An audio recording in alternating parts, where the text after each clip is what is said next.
Welcome to Real Genius. I am Chris Vognar, also known as the Birdman of the Dallas Morning News. And I'm Robert Wilonsky, and I know the theory of everything. Everything? Everything. All right, that's it then. We don't have to go any further. We're done. This is our Oscar presentation of Real Genius, in which we look at what's going down on Sunday. How far we've come. 3 years ago when we did our very first one of these, we were dressed up in tuxedos. We had elaborate production. Now I'm dressed in my hillbilly tuxedo. Well, I'm wearing what I wear every day, which is a t-shirt. I know. And blue jeans. How far we have come. Good times. Let us start with supporting actress. Shall we? Shall we, Robert? The first thing, not the first thing, but one of the first things I thought after seeing Boyhood was, man, Patricia Arquette was great in that movie, and it's a shame that it's come out so early because she might not get nominated. And lo and behold. And now she's the favorite Yes. to win, and this makes me very, very happy. Yeah, you know, I have no doubt that she'll win. I think it's weird that she's going to win an Oscar and then be on like the 39th NCIS series. I think that's a little depressing, but I guess it's sort of Eddie Murphy's Norbit.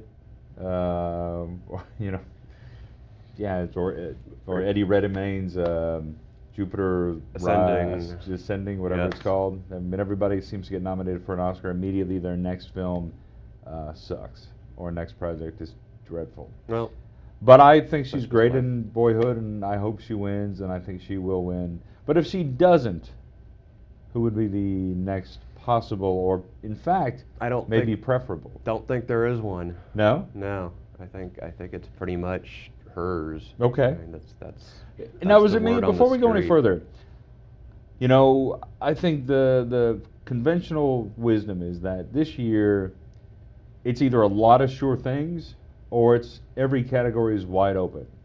I tend to fall in that middle ground because I can pick them during the show. You can feel the momentum. As soon as the first two awards are given out, you know how the rest of the night usually is going to play out. But this year, you know, obviously when the expansion of the best films and so forth, and sort of momentum shifting. One day it's Birdman is going to be the Oscar front runner, and the next day, you know, Laura Dern is the front runner. These things all tend to shift and slide according to the whims of the landscape. It's the time of year when we become horse race prognosticators as opposed to movie observers. Which is depressing. It is depressing. I've made my peace with it. There was a time when it really turned me off, and now I just say, okay, let's do this again, and then I can get back to actually talking about movies again, which is kind of fun. But let's not get too anti-Oscar. Well, I like the show. idea of talking about. Look, I mean, we're going to be right. We're going to be wrong. It's a fun drinking game for you, drinking of sodas. That's Boyhood. That's Birdman coming down the stretch. Here comes Boyhood coming down the race. It tickles me. It delights me. We have friends in this business, and they all tweet all during the day. Here's my picks for Oscars. Ask me in an hour, and they'll all change. I don't really care. I mean, I think it's fun. I'll have a party. I'll have people over. We'll watch the Oscars. And we'll go, oh, I can't believe it. Oh, that sucks. Oh, that's a bunch of nonsense. Right. That's the fun of it. The fun of it is not taking it seriously and having a good time. But I think we're going to find out as we go into the bigger categories, we will actually get more wide open, which is kind of fun. Let's do supporting actor. Speaking of a not wide open category. Yeah, J.K. Simmons for Whiplash. Is there a more deadlocked guy? I mean, No. a more dead No. sure thing here? There is not. I think Arquette is just about as sure thing. But yeah, J.K. Simmons as the sadistic jazz band leader in Whiplash, beloved character actor who has toiled for years in small parts. And in insurance commercials. In insurance commercials and on Oz as the terrifying white supremacist. Which is funny because the other day they reran the Seinfeld Oz bit during an SNL rewind on VH1. And I was watching Seinfeld, and Schillinger acting together was just the most delightful thing ever. I don't know if our viewers remember quite how terrifying J.K. Simmons was on Oz. Yeah. But he was a scary dude. But hilarious as Schillinger on Saturday Night Live. Yeah, he's funny. And he's he can be funny on Oz sometimes. He's extraordinary on Juno. Yeah. In Juno. And oddly enough, one of the nicest guys in the universe. There you go. So J.K. Simmons. And I hope he wins. I do too. Desperately hope he will absolutely win. That is my firm prediction. So best actor. Let's just do best actor. Okay, and so we start getting a little more wide open. I think there are three names here, none of which would surprise me if they won. And my order, these are not my preferences, these are my predictions. I still think Eddie Redmayne is going to win Best Actor for Theory of Everything. It's just a very impressive job and a very daunting role. The award track record so far would suggest that yes, he is it may winner. sound crass, but I think disabilities win acting Oscars. Yes, just like movies about Hollywood win Oscar, correct. Best Film Oscar. But the other two who would not surprise me, Michael Keaton, also sort of a very well-respected veteran who has found this plum role late in his career. I read recently that this is weird, he would be the second oldest Best Actor winner, which is just bizarre. Really? He's 65. So it wouldn't surprise me if Keaton won. And I think Bradley Cooper has an outside shot as Chris Kyle. I think more I think about that movie and having seen it a couple of times, he makes that movie. He brings all of the nuance and ambiguity to that role. And he's now been nominated 3 straight years, which is also pretty extraordinary. I'm still going to say Redmayne, but either of those other two I think could sneak in. I think that's exactly right. Okay. I think those 3 are your clear front runners. In the weird way, I start to think that the love for and the success of, this American Sniper is really the only hugely successful, the only blockbuster amongst the best Oscar nominees. The only moneymaker. It's made more money than the rest of the Best Picture nominees combined. Right. The most successful R-rated film, the biggest opening in February, blah blah blah, January opening. Certainly with the trial of Eddie Ralph going on at the moment, it's been on people's minds. It's weird, I think, and I have seen American Sniper a couple times as well. When we reviewed it, I did not think much of the film. I still don't think much of the film. I still think the film is a bit of a clunker. I think it feels like a first take. But he is great, and he has been consistently great for several years, hence the 3 straight Oscar nominations. I'd kind of like to see him win. I'd love to see Michael Keaton win, and I thought The Theory of Everything was, having seen it not so long ago finally, boring. I don't think it's a very good movie. I think it's boring. I think he's the best thing about a boring movie, but he's not that great. Okay, so that's... I don't mean he's not, it's terrible. He's just...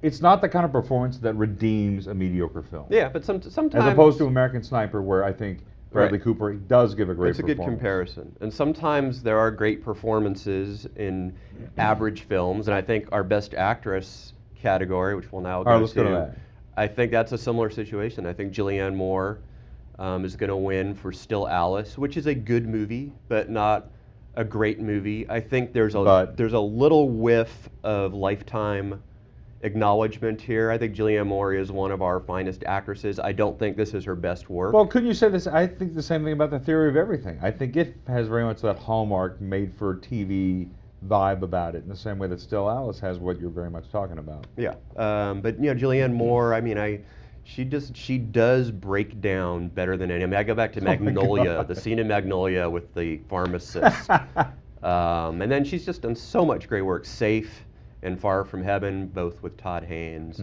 Magnolia, Lebowski, just go on and on. She's been one of the best for a really long time now. This is up there with her best work, and I think it's good enough for them to acknowledge her for it. Yeah, I think it's the best performance by almost anybody this year.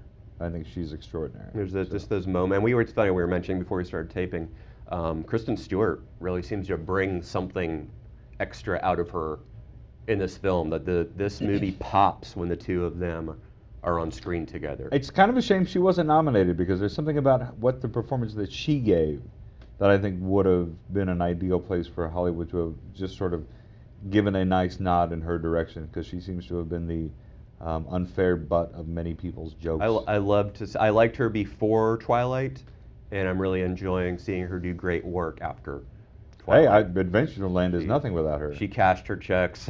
She's going on. Adventureland, even before that. Yes, to do more good work. Okay. Let's go on to Best Director. Director and Picture, because I think these are connected. Even though they're not. I think they will split. Selma. Yeah. Selma's that kind of a travesty story, a travesty Oscar story in lots of senses, especially David Oyelowo, who wasn't nominated for Best Actor. But this, to me, is Boyhood and Birdman. I think one will get Best Picture. I think the other will get Best Director. I have officially said Birdman. Officially, these are my picks that will run on Sundays in Are you Sunday's sure Dallas that, Morning News. did you have it notarized? These are yes, official. a notary was Yes. present when I filled this out. All right. I think Boyhood for director and Birdman for picture, and I think those could flip-flop. My thinking is that Birdman is the movie that is about actors. It's about putting on a show, and Hollywood, as we just alluded to earlier, loves itself some Hollywood. And I think they'll acknowledge Richard Linklater for the 12 years of work that he put into Boyhood. Here's your Oscar for your commitment, if nothing else, to this endeavor. And I really, I think Boyhood was my #1 of the year. I did know that. And I wasn't a huge Birdman fan. I did know that as well. But I don't hate it. I just, Hollywood is so narcissistic, it loves itself, some Hollywood, and I think they're going to go Birdman. What do you think? I feel the same way. I kind of want to see how it plays out. It really is. Neither would surprise me. Yeah. I mean, again, the problem is you have to take emotion out of this, because emotionally I'm sitting here going, well, the best film of the year wasn't even in there. The 2 best films of the year weren't even in there, so I don't care. Most Violent Year and Lego Movie. Okay. Really, can you Sorry. put on the left hand, A Most Violent Year, on the right hand, Lego Movie, Most and Violent somewhere Lego Movie, and somewhere in between, Whiplash, which was nominated. Right. But see, there again, you have to take emotion out of it. Whiplash I have seen 5 times, and I will probably see it 2 or 3 more times in the next few weeks. There's something about that film that just gets me. And I just think the performances, the enigmatic performances, because I don't think there are so many elliptical moments throughout Whiplash that you don't always know what everybody's agenda is and what they're up to and what they're feeling and how they're thinking. I hear it has a lot of fans in the Academy as well, and neither of us have our ears pressed to Hollywood. You know who has their ear pressed to Hollywood is Mark Harris, Grant from Grantland, Right. And if you follow him on Twitter, he has some very informed and reported Oscar predictions and just Right. an analysis to go along But people with don't his like huge movie brain. In that case, if you read what he's been saying and what he's been reporting, Boyhood doesn't stand much of a chance. People don't think it's very well done. It's kind of artless, I think, is the phrase that's been used by Hollywood insiders. And I kind of get that. I do too.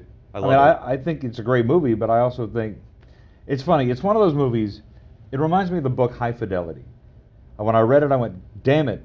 I could have written this," because I know everything about. I know everything about the people in this movie. I think people look at Boyhood, and obviously I couldn't. I'm not Nick Hornby. It's just such a wonderfully done book. It sort of tricks you into thinking you could have done it if you have some knowledge of and passion for the subject. We could relate to it, certainly. But I think Boyhood is the same way for a lot of people. I keep hearing time and again that thing that, oh man, I could have done this. I've Right. lived this. This is my life. This Why is my didn't I kid's think life. of Why this? didn't I think of this? I'm sorry, this is just my home movies that somebody fictionalized. It's a bunch of nonsense. Well, that is a bunch of nonsense. That's why I think a great trick of great filmmaking is being able to convince the viewer or make the viewer believe that this is effortless. So Boyhood or Birdman for your prediction? For Best Picture? Best Picture, yes. Birdman. Okay. Director? I think... All right, let me put it this way. Okay. If Birdman wins Best Director, it wins Best Picture. Okay. If Boyhood wins Best Director, I think it wins Best Picture. So you don't think they'll split? I don't. Okay, interesting. I do not think they'll split because I think they're both such achievements that the Academy voters will award the achievement in toto.